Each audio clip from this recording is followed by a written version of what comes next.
Muito bem, voltamos a falar direto da página do Jornal Visão Espírita para mais uma gota de Espiritismo, mais uma gota de O Livro dos Espíritos. Hoje nós vamos começar o capítulo 4 do Livro dos Espíritos, Princípio Vital. Vamos falar dos seres orgânicos e inorgânicos, a vida e a morte, inteligência e instinto. E nós vamos começar, evidentemente, por seres orgânicos e inorgânicos. Todos os dias nós temos uma gota de Espiritismo. Hoje nós leremos as questões 60, 61 e 62 de O Livro dos Espíritos, e nós estamos utilizando essa tradução da editora M. Então seja muito bem-vindo e vamos lá. Bom, antes da questão 60 tem uma consideração de Kardec aqui em seres orgânicos e inorgânicos. Vamos começar. Os seres orgânicos são os que trazem em si uma fonte de atividade íntima que lhes dá a vida. Eles nascem, crescem, reproduzem-se e morrem. São providos de órgãos especiais para a realização dos diferentes atos da vida, órgãos apropriados às suas necessidades de conservação. Compreendem os homens, os animais e as plantas.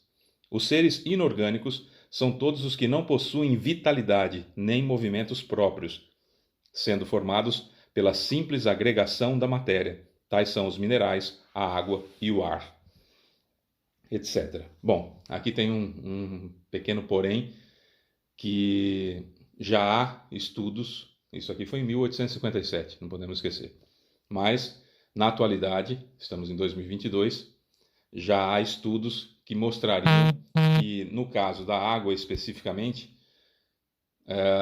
por mais que seja um mineral, a fonte agregadora das duas moléculas de hidrogênio com a molécula de oxigênio seria um princípio vital, também seria um princípio vital, ou um fluido vital, que uniria essas moléculas de hidrogênio e de oxigênio, tanto que a água acaba absorvendo, por exemplo, quando a gente faz uma prospecção na água e fluidifica a água, ela se torna um fluido terapêutico, ela adquire as propriedades curativas, por exemplo, né?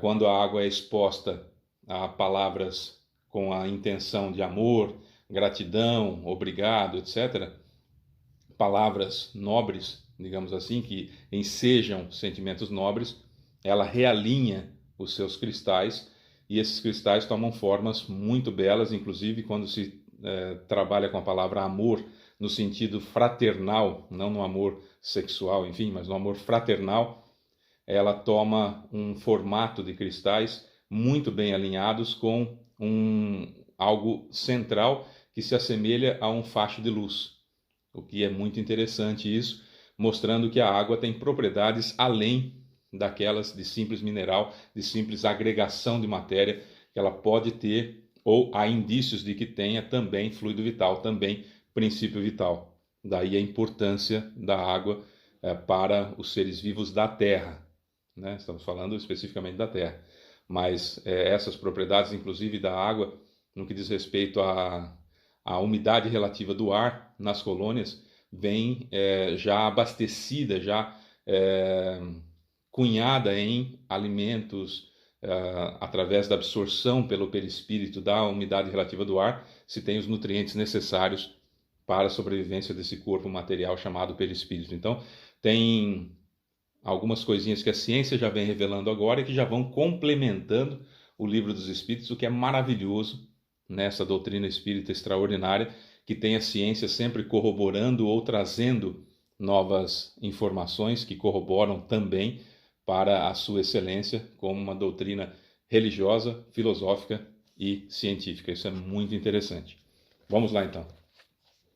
Questão número 60. A força que une os elementos da matéria nos corpos orgânicos e nos corpos inorgânicos é a mesma? Aqui é a força que une os elementos, tá? Resposta: sim. A lei de atração é a mesma para todos. O que é que mantém, por exemplo, os prótons e os nêutrons no núcleo do átomo unidos? Uma força, e essa força, quando trabalhada, essa força, quando instigada, essa força, quando potencializada e que libera os prótons dos nêutrons, estamos falando da bomba de prótons, certo? Estamos falando de bomba atômica. É uma força gigantesca que está ali no núcleo do átomo, que mantém os prótons e os nêutrons unidos. Essa força a gente não entende ainda, estamos no século XXI, e a gente não entende exatamente como ela funciona, embora consigamos manipulá-la, né? Mas através daquilo que se convencionou chamar de energia nuclear, ela parte sempre dessa força muito grande, essa força de atração, essa lei de atração, essa força de atração que mantém, por exemplo, os prótons e os nêutrons unidos no núcleo do átomo. Questão 61. Há diferença entre a matéria dos corpos orgânicos e a dos corpos inorgânicos? A diferença entre a matéria dos corpos orgânicos e dos corpos inorgânicos? Resposta. É sempre a mesma matéria, mas nos corpos orgânicos ela é animalizada. O que é animalizada nos corpos orgânicos? Ela tem ânimo, ela tem vida.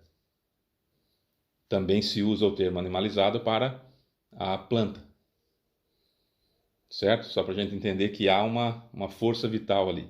Quando você tem uma pedra, vamos pegar uma pedra qualquer, tá? Você tem ali quantos princípios inteligentes? Impossível de se contar.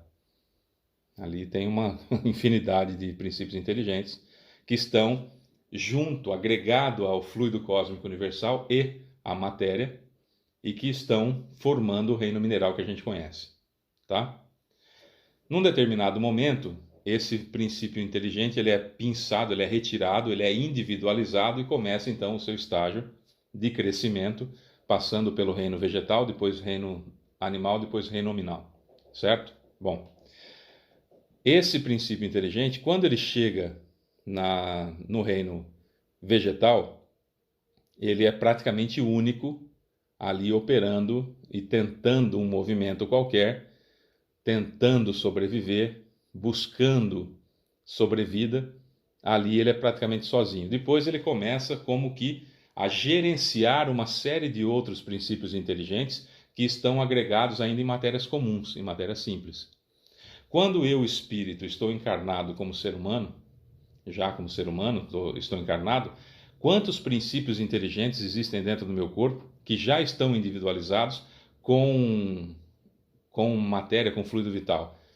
Vírus e bactérias boas ou ruins que estão no meu corpo, são todos princípios inteligentes individualizados que estão ali. Quer dizer, eu gerencio um grupo gigantesco de princípios inteligentes que formam o meu corpo físico, certo? Então é um ninho de mafagafo. A gente vai chafurdando e vai vendo a grandeza da criação divina muito mais ampla, se é que pode usar o amplo para grandeza, mas a história da divindade, o que diz respeito a Deus é muito mais elevado, muito mais abrangente, muito mais grandioso, é a palavra que eu queria, do que a gente pode supor, dizendo, por exemplo, apenas que Deus é perfeito. É muito pouco para aquilo que realmente representa a divindade, de acordo com tudo isso que a gente está vendo, né? Questão 62. Qual a causa da animalização da matéria?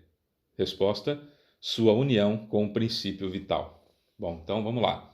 O princípio vital vem do fluido cósmico universal, que é matéria também, certo? Que é matéria também, como a matéria inerte que a gente conhece. Então Deus criou o princípio inteligente, o fluido cósmico universal, que é matéria, e a matéria propriamente dita. E do fluido cósmico universal é que advém, por exemplo, o fluido vital ou princípio vital. Se utiliza o nome que quiser. Normalmente algumas publicações falam em fluido vital, outras publicações em princípio vital.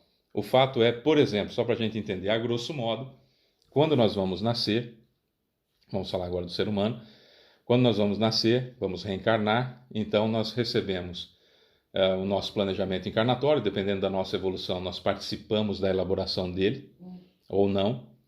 Às vezes só assistimos aquilo que espíritos mais evoluídos, notadamente o nosso guia espiritual, que outras religiões chamam de anjo da guarda, está participando junto com os dirigentes da colônia, os responsáveis pelo departamento de reencarnação. Esse planejamento encarnatório ele é enviado para a unidade da divina elevação, no caso de Alvorada Nova, e aí Jesus autoriza ou não, faz as modificações necessárias, que ele achar que ele nos conhece muito melhor do que a nós mesmos, né? E aí faz as atualizações necessárias, devolve e a gente então vai encarnar. De acordo com aquele planejamento encarnatório, quem a gente vai encontrar, as decisões que a gente pode tomar aqui ou não, a gente vai falar mais sobre planejamento encarnatório nos próximos vídeos também. De acordo com a necessidade desse planejamento encarnatório, é como se fosse assim, tá? Estou fazendo aqui a grosso modo. Então para cumprir todas essas etapas aqui, passar por todas essas provas, passar por todas essas expiações, tendo a possibilidade de passar pelo amor sem sofrimento, tomando as boas escolhas ou más escolhas, enfim, Fábio, você vai precisar de 100 anos terrestres, um exemplo, tá? Então eu vou receber, quando for unir o meu perispírito, o meu corpo espiritual, ao grupo de aproximadamente 100 células-tronco lá no ventre da minha mãe, o que vai unir, o que vai grudar, o que vai costurar, o que vai pregar, enfim, o que vai unir, ou vai prender o meu cabo prateado, vamos dizer assim, do meu perispírito, lá nesse grupo de aproximadamente 100 células-tronco, é o fluido vital, ou princípio vital. E esse princípio vital, ou fluido vital, ele tem o tamanho, a densidade da quantidade de anos que eu preciso para cumprir a minha tarefa aqui, certo? Por isso que é tão complicado, por exemplo, o suicídio, porque no suicídio você acaba extirpando a sua vida, mas tem fluido vital, você vai continuar preso ao corpo, você vai continuar encarnado, malgrado o seu corpo ter morrido. Daí os sofrimentos tão difíceis que, via de regra, eu falei todos? Não. Via de regra, as pessoas passam por conta do suicídio. Então, o fluido vital, ele é o que animaliza, o que dá vida à matéria. E para que a matéria tenha essa vida, eu preciso ter um princípio inteligente ali, ou espírito.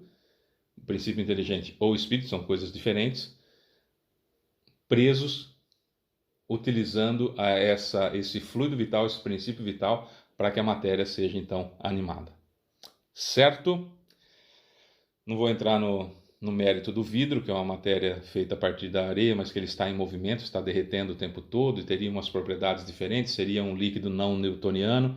Não vou entrar nesse mérito, mas existem coisas além daquilo que foi falado aqui, né, que a gente não tem necessidade exatamente, porque o objetivo do nosso estudo do Livro dos Espíritos é entender a grandiosidade dessa obra e trazer o máximo possível para que isso nos ajude a evoluir. Para que isso nos ajude a evoluir. Tem certas coisas que a gente vai ficar só na teorização e que a ciência está aí para fazer o papel dela, certo? Então esse é o nosso objetivo. Eu sou Fábio Pereira, essa é mais uma gota de Espiritismo, a gente volta amanhã com mais informações. Um beijo para você que fica. Tchau.